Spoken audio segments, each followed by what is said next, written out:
ini memberikan dampak ke anak kita 3 kali lipat, Pak Nafis. Jadi kalau orang tua cemas, anak itu lebih cemas berkali-kali lipat. Maka jangan kaget kalau anak itu panik kadang-kadang ketika orang tua teriak. Misalnya contoh anak kita jatuh, awas gitu ya. Bukan dia takut dengan piring pecah, tapi takut dengan suara yang awas gitu ya. Itu bisa masuk ke dalam belief system anak dan menjadi anak yang penakut nantinya.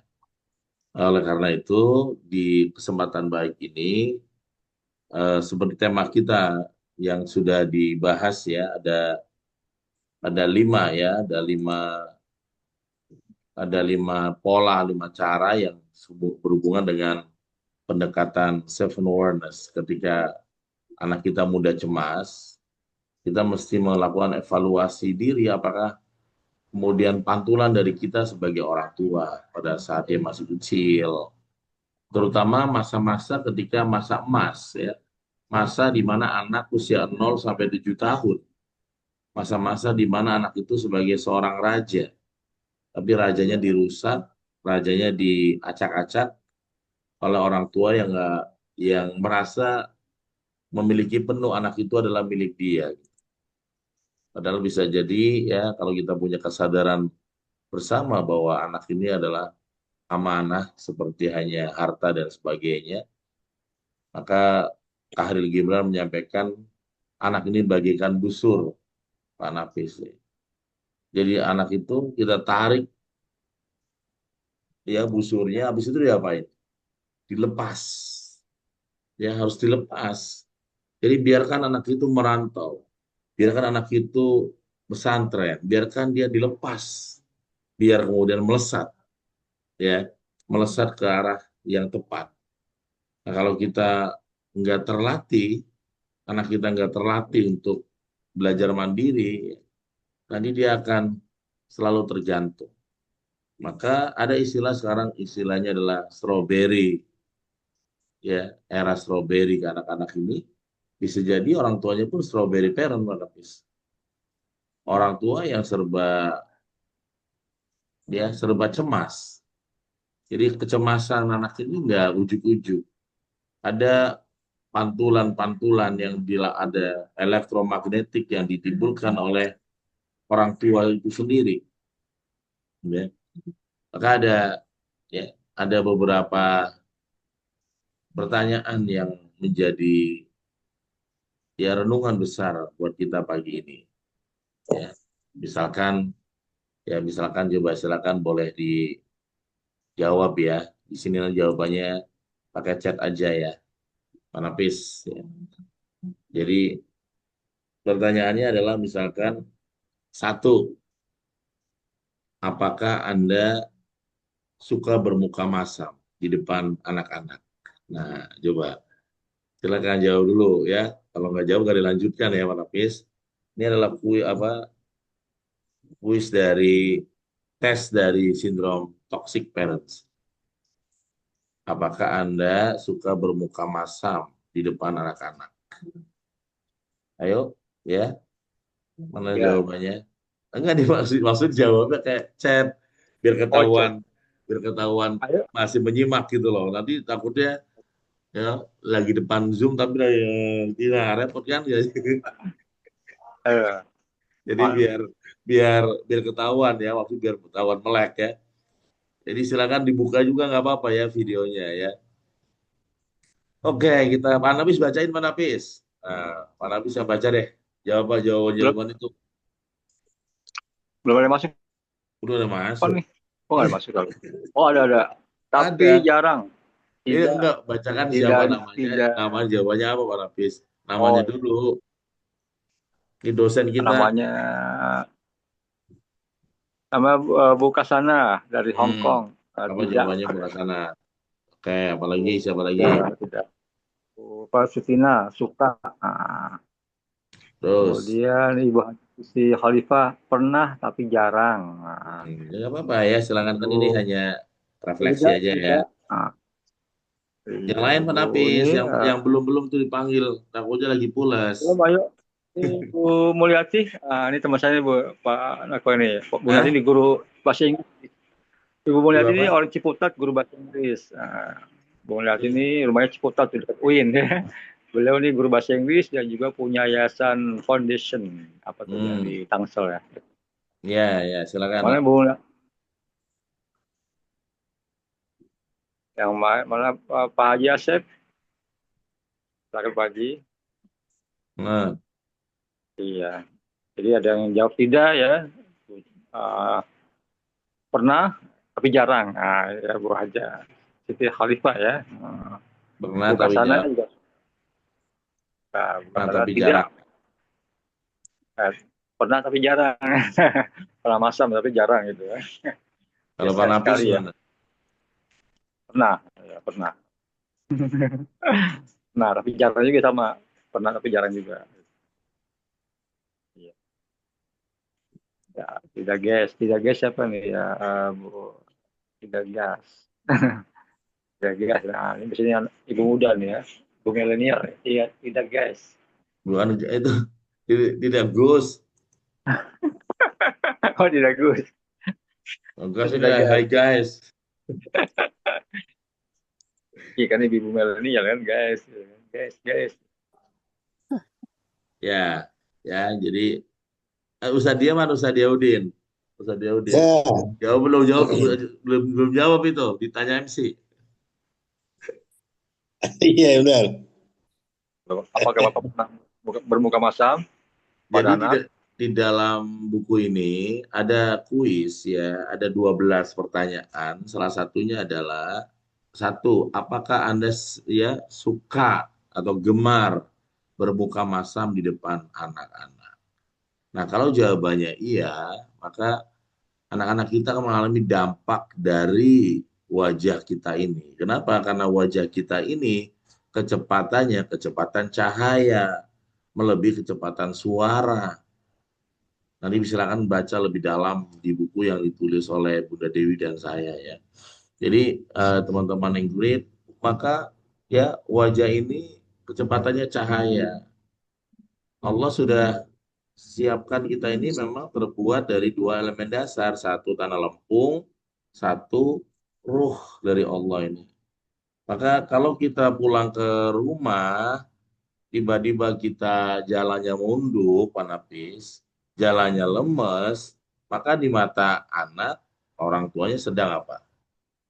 Sedang galau, sedang sedih, sedang ada masalah. Ya, jika kita pulang ke rumah, kita juga ya marah-marah, maka di mata anak kita sedang bermasalah ya. Maka hati-hati dengan wajah kita. Apalagi muka masam ini kita ulang-ulang ya. Kalau kalau dibuka video sebenarnya lebih semangat saya tuh ya. Nah, gini nggak Ustaz, kalau buka video ketahuan ganteng sama cantiknya. Buka yang lain, suruh buka aja Pak Nafis yang bisa. Ayo Ya, Bapak Ibu coba yang great, gimana silakan kalau dibuka video. kalau kalau saya juga sama, gimana kalau gini Pak Nafis? Gimana nih? Wow, wow, wow, wow, wow. Gelap, gelap, gelap, gelap, gelap. Nah, jadi saya akan buka aja, buka sodako. Sodako melihat wajah-wajah bahagia di pagi yang belum mandi itu sodako itu ya. Rasanya. Puasa, Khawatir mengganggu. puasa sudah kok. Ayo. Jadi Khawatir malah mengganggu ini. ya nggak apa-apa Ustaz. Jadi itu dan saya pernah mengalami bermuka. Apakah saya mengalami? Iya, jawabannya saya alami. Kapan?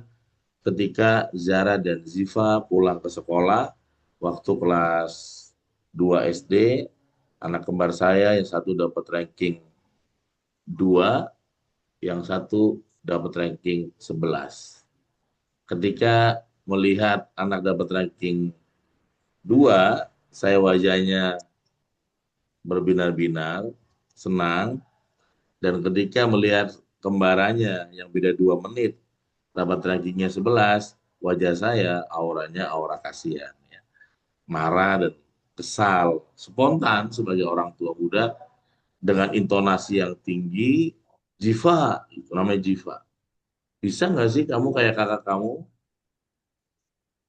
ya sekolahnya sama, ininya sama, kok bisa beda gitu. Nah, itu spontan saya ucapkan. Dan dia ternyata teman-teman yang great sahabat hebat, Ziva ini nangis. Merasa ya digentak oleh ayahnya. Sudah intonasinya tinggi, wajahnya juga kelihatan seperti itu. Jangan salah, dalam dunia public speaking, intonasi kita itu 40% direkam oleh audiens. Audiens kita adalah anak kita, 40%. Ya, 50% itu dengan bahasa tubuh, gestur dan postur. Sementara 10% hanya kosakata. Bayangkan apa yang kita lakukan di depan anak-anak kita dengan gestur tubuh yang cemberut, gestur tubuh yang marah, gestur tubuh yang malas, gestur tubuh yang tertutup. Maka anak kita ada power struggle di situ. Dan bayangkan ya teman-teman hebat, ya saya ya menjadikan anak-anak saya adalah support system buat motivasi saya. Tapi waktu saya mengalami kesalahan dulu ya, anak saya kemudian masuk ke dalam Ziva, ke dalam kamar nangis, dan saya langsung sadar bahwa saya salah. Dan meminta maaf, mengetuk pintu kamarnya, dan ya mengatakan maaf sayang ayah tadi salah. Dan Ziva kemudian ya nggak apa-apa ya. Dan kemudian saya hibur dia, kamu tuh keturunan. Keturunan siapa ayah? Keturunan ayah. Ya. Waktu ayah SD di kampung juga rapotnya merah terus. Kalau kakak, ya kakak keturunan bunda kayaknya. Gak pernah merah rapot SD-nya gitu. Kok ayah bisa kayak gini? Ya karena ayah sayang sama nenek. Nah, dan saya selesai hari itu, clearing the past. Selesai, tidak pernah membahas lagi dimanapun. Tidak pernah membahas di rumah, di musola, ruang tamu. Itu sudah the end of history. Selesai cerita itu. Problem dari orang tua adalah peristiwa anak di masa lampau menjadi history of tomorrow. Diulang-ulang di masa yang akan datang. Bahkan ketika saudara datang, nasihat ini, saudara lu. Biar gini, sekali datang lagi ponakan sepupunya, itu bilangin, kamu kemarin ranking berapa? Ranking satu, ini lihat saudara kamu sih, 11. Wah, lama-lama mentalitinya down. Masalahnya anak-anak Indonesia itu nggak ngomong ke orang tua, dia simpen ke dalam, merusak belief system dia yang kuat, menjadi rapuh. Jadi jangan kaget kalau orang-orang Indonesia kalah sama India.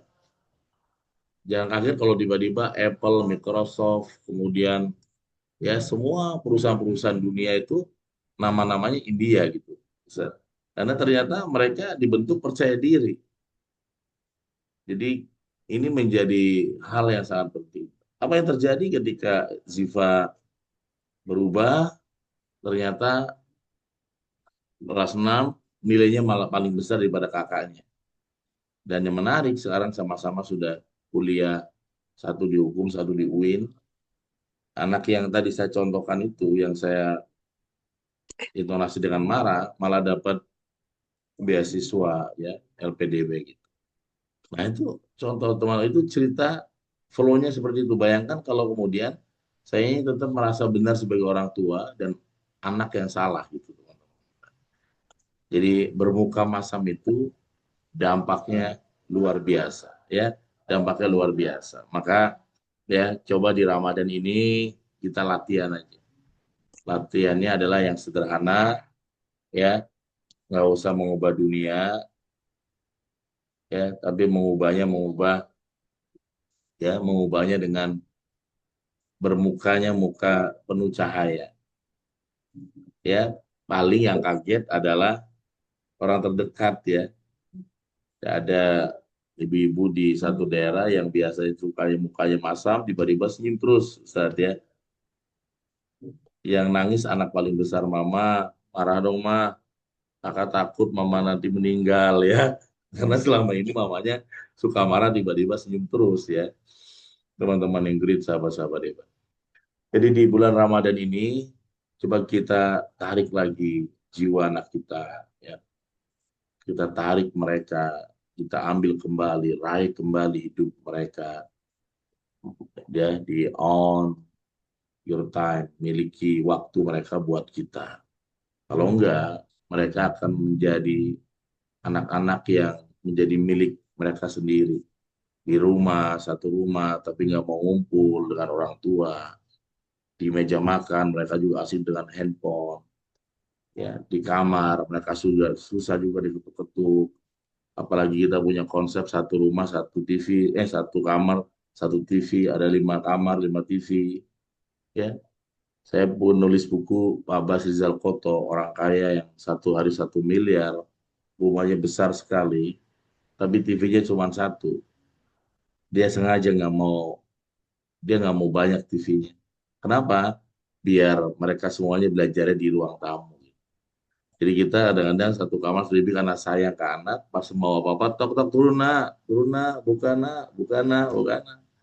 Ya orang tua dulu karena kesulitan, TV-nya satu, anak ngumpul di ruang tamu, bareng-bareng ngobrol. Ya, sekarang di kamar masing-masing, kalaupun ngumpul bareng di ruang tamu, adanya di situ, pikirannya di media sosial dimanapun. Maka ya semalam Pak Gusadi bilang setan gepeng ya. Setan gepeng ini jangan sampai membuat kita akhirnya menyesal ya teman-teman hebat. Setan gepeng itu adalah ya adalah handphone ya. Jangan sampai kita kemudian akhirnya malah kalah dan terjebak oleh namanya oleh gadget ya teman-teman yang sahabat hebat. Nah itu ya hal yang sederhana tetapi berdampak. Apakah Anda gemar? Bahkan berarti enggak ya, gemar itu harus setiap hari, setiap waktu, selalu auranya aura kasihan ya. Setiap waktu bahkan serba salah terus anak itu. Sampai anak itu akhirnya bingung, harus ngapain serba salah. Dia mengalami sesi confusion ya, masa-masa kebingungan. Ujungnya apa? Dia mudah cemas. Sehingga ketika kalau pada saat dia tugas di kampus, dapat tugas, gampang cemas. Ketika dia kerja, gampang panik. Ya serba panik ketika ada stimulus. Itu nggak ujuk-ujuk, ada pengaruh di awal untuk Panapis. Maka selamatkan ya, selamatkan. Kalau anak sudah besar, selamatkan cucu-cucu kita. Jangan sampai duplikasi yang sama, karena ayahnya juga sama, anak kita sama, dan cucunya juga sama Panapis. Ya talenta anak-anak kita tuh luar biasa. Ya kalau kita mau unboxing ya ibaratnya talent-talent mereka dibuka. Tapi kalau nggak dibuka ya tertutup aja Pak Nafis. Maka itu yang pertama ya. Kemudian yang kedua, apakah Anda melakukan perbaikan diri yang tidak melibatkan mereka? Misalkan ada yang puasa Senin Kemis sendiri aja nggak ngajak anak-anak.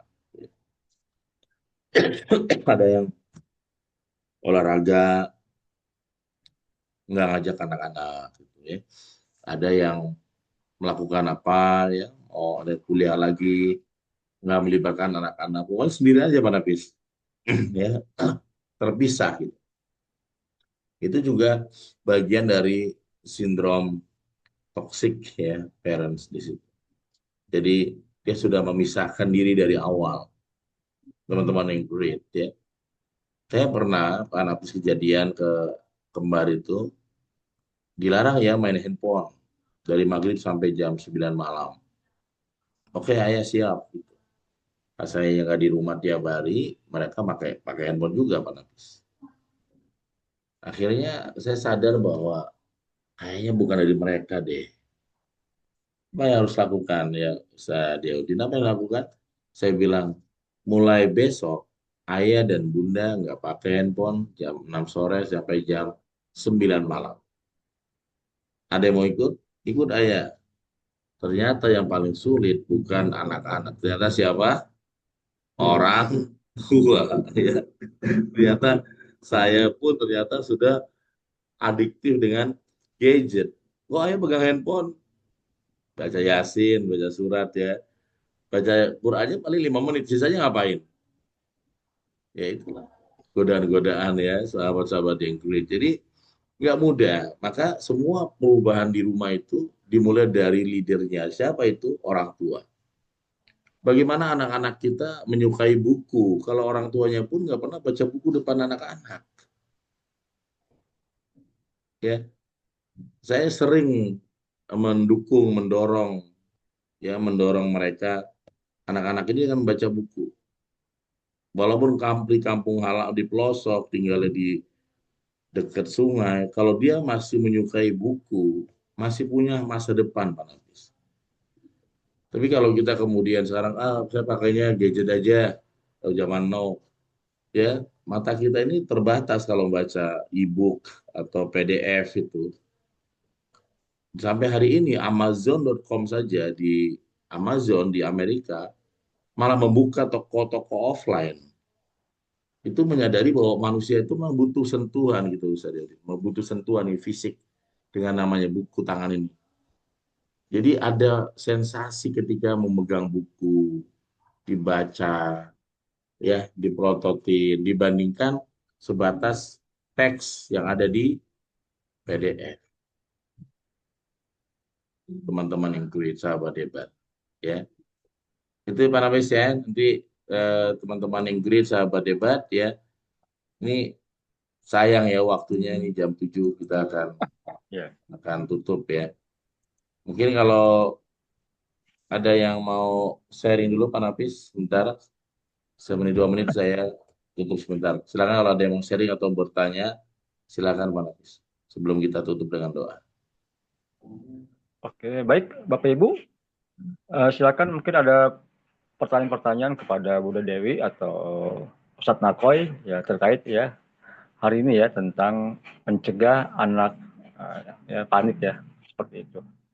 Oke, silakan Bapak Ibu ada pertanyaan atau ingin sharing-sharing sebagai alumni yang sudah mempraktekkan ilmu discipline awareness ataupun one to one days ya, one to one days. Silakan. Ya, Assalamualaikum. Ya, silakan Pak Pak Haji. Iya, cuma ini aja. Minta kata kunci untuk anak yang sudah lama dia enjoy dengan kerjaannya, tapi terbatas komunikasi gitu. Padahal waktu kecilnya sering gitu ya. Dan ternyata memang dalam kenikmatan dia melakukan aktivitas ya bisnis lah ya online gitu luar biasa dan tidak pernah memberitahu bahwa dia punya jaringan yang cukup luas sampai keluar. Saya tahunya kadang-kadang justru dari paket-paket yang terkirim gitu. Ini membuka kata kuncinya untuk membuka untuk komunikasi yang lebih jauh. Ya, karena untuk memulainya kadang-kadang khawatir agak sensi, justru malah khawatir terbalik dengan tujuan kita gitu. Karena kunci aja gitu. Gitu Gus. Assalamualaikum. Salam. Gimana Ustaz tadi? Maaf tadi saya ke toilet sebentar. Oh iya. Iya. Anak Tadi pertama yang saya ada sudah yang paket tadi. Oh ya, artinya dia punya bisnis online cukup luas dan tidak pernah bicara dengan saya, dia menyampaikan gitu ya. Karena memang lama sudah dia dalam kenikmatannya dan memang pernah salah duga bahwa kadang-kadang mengerjakan sesuatu sampai larut malam dan saya sempat tegur justru jawabannya bahwa justru malam inilah yang memang untuk bekerja dia punya bisnis lagi dia online. Dan setelah itu jarang sekali berkomunikasi, dia hanya menunjukkan ya nggak pernah menyampaikan, tapi saya tahunya justru dari paket yang terkirim gitu. Oh dari Jepang, dari mana gitu. Luar biasa ini kan, bahkan tanpa saya tahu dia pernah jadi memproduk salah satu di Mandalika ya waktu itu ya, dari satu perusahaan, dari jaketnya apa segala macam. Saya lihat, oh ini untuk kemana gini. Dan itu tidak pernah sampaikan, dia hanya diam saja. Nah, mungkin ada kata kunci untuk membuka kembali dengan ini. Karena merasa tentunya ya kita maklum, rasa khawatir dan sayang mungkin pada saat itu agak berlebihan karena anak perempuan yang pertama itu, jadi agak hati-hatian. Sekarang ini kayaknya dia lebih cenderung tidak memberitakan tahu, tidak memberikan informasi, ya jalan aja gitu. Tapi ini saya mau pencerahan dari Gus, kata kunci itu apa kira-kira? Makasih. Salam. Ya, silakan Coach, dijawab dulu. Ya, memang anak kita ini rahimnya memang selain rahim orang tuanya adalah rahimnya digital itu, Ustaz. Maka ya memang digital itu ada plus minusnya juga. Salah satunya memang ruang-ruang komunikasi agak sedikit rendah atau tertutup ya. Itu digital karena saya sudah terconnecting dengan dengan semua, betul ya. Nah, kenapa dulu kita begitu dekat dengan orang tua? Karena belum digital. Nafis. Temannya yang kemana yang kenal ya ibu, bapak ya. Akhirnya ngobrol dengan itu aja. Ya, anaknya Tadi Audin ini kenalannya bisa jadi luar biasa. Ya, jangan salah anak-anak yang masih kecil itu, anak-anak yang main yang sekarang ditutupin Roblox itu ya, ada sisi buruknya Roblox, tapi sisi baiknya itu kalau latihan bahasa Inggris itu bisa melalui itu. Karena pemain-pemainnya itu dari seluruh dunia itu ngomongin bahasa Inggris sebagainya. Tapi sisi buruknya banyak ya, banyak. Nah, itu jadi bagian yang saya rasa harus tadi ibaratnya unboxing atau password atau keyword buat anak-anak kita ya teman-teman sahabat-sahabat Ingrid, kita harus memiliki satu rumus namanya believe and trust. Believe artinya Pak Diodin percaya ke dalam sedalam-dalamnya, seyakin-yakinnya bahwa putra atau putrinya ini adalah memang istimewa dan luar biasa. Ya, kita membuang belief system lama dengan belief system baru. Nah, ini belief system lama kan kadang-kadang ada orang tua ada punya belief system lama. Belief system lama itu bisa jadi sudah mendarah daging.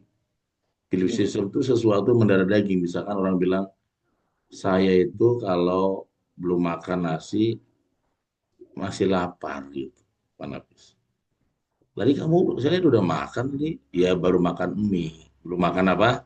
Nasi ya kayak gitu.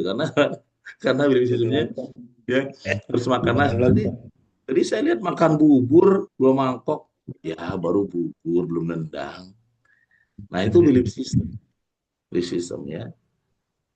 Dan nggak mudah memang ya.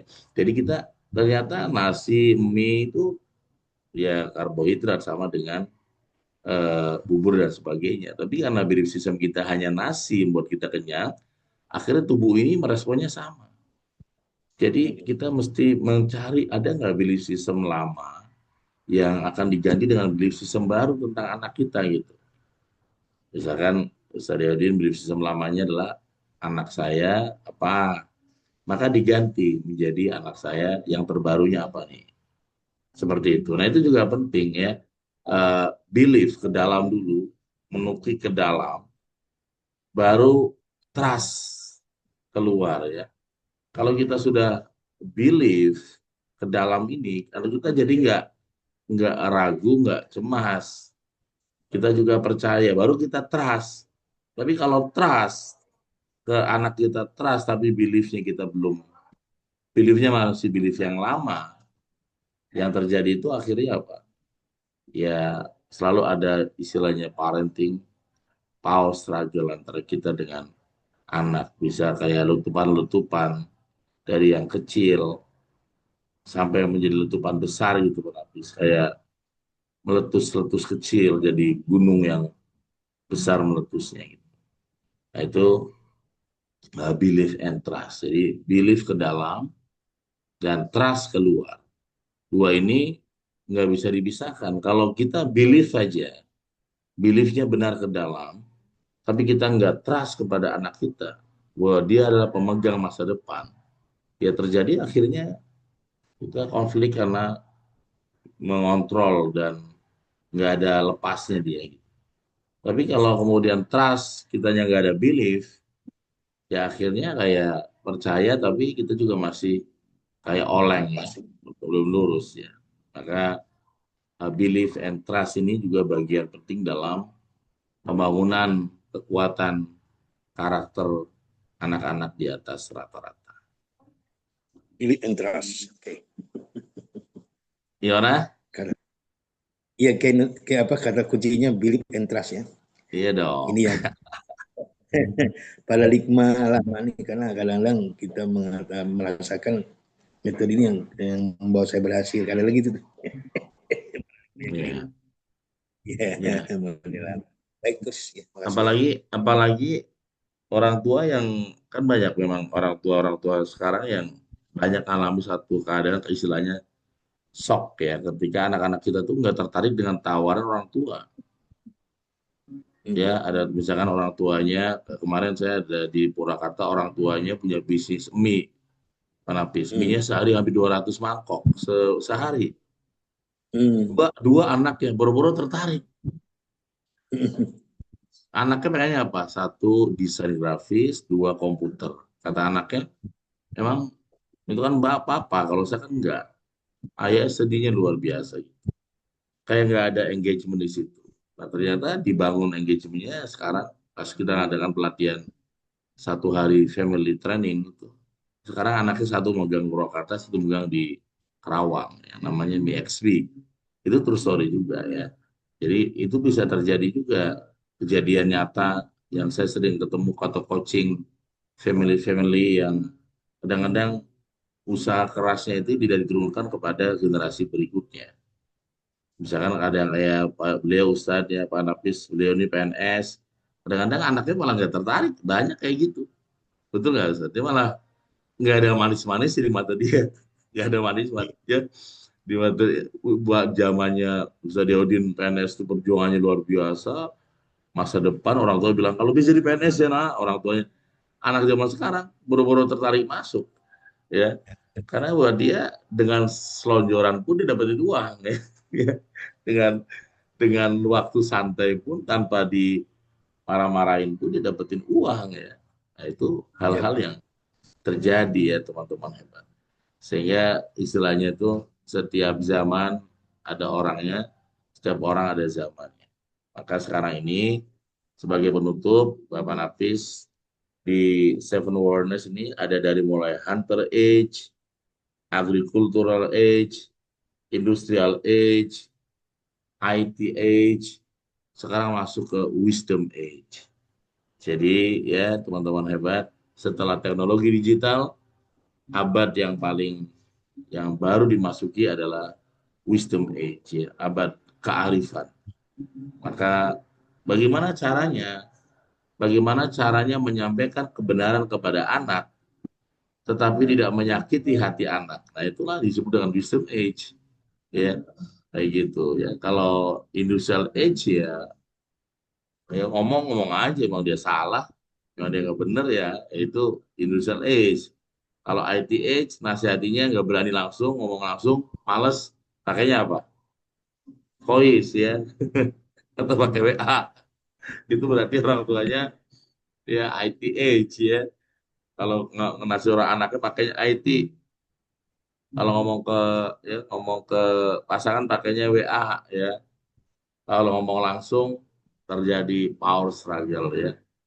Ya, karena bisa jadi ya itu ketika ya tidak satu frekuensi ya terjadilah ada yang nutup diri teman-teman walaupun tidak ngomong ya. Saya nutup nih enggak tapi maka di era sekarang ini dengan pasangan salah, bagaimana menyampaikan kebenaran dengan cara tidak menyakiti hati dia. Ya, ketika anak salah, bagaimana menyampaikan kebenaran tanpa menyakiti hati dia. Nah, itulah cara-cara komunikasi ala baginda Rasulullah Sallallahu Alaihi Wasallam. Ya, yang disebut ahli komunikator terbaik, menyampaikan kebenaran tanpa menyakiti hati orang lain. Ya, jadi nah itulah PR kita bersama ya, bersama untuk naik level dalam komunikasi dalam semua pihak, teman-teman. Begitu ya Pak Nafis, kita cukupkan dulu. Ini saya jam 8 udah mulai lagi anak-anak di sini. Ya, Nanti usaha dia nih kita kumpulkan kapan-kapan itu OSIS MTS Jakarta Selatan. Kalau ini kebanyakan Alia ini Alia. Oh ini Alia. Alia semua. Ada satu OSIS dari MTS 2 Sukabumi ada. Tapi sisanya Alia. Jadi Nanti alhamdulillah ya. Next time kita sedang menyiapkan perwakilan-perwakilan leadership ke anak-anak sejak masih OSIS. Nantinya kalau ada kegiatan di luar kota, mereka nanti jadi bagian dari kita, jadi tim, biar ada akselerasi gitu. Insyaallah. Oke Pak Nafis, kita tutup ya. Terima kasih buat teman-teman ya. Kita tutup dengan semangat. Mana wajahnya? Kita foto dulu. Teman-teman yang great, sahabat hebat, terima kasih yang sudah gabung dari kuliah sahur jam 3, sambung sampai hari ini ya, sampai jam sekarang. Terima kasih. Salam kesadaran. Indonesia. Mana fotonya? Oke. Wassalamualaikum warahmatullahi wabarakatuh.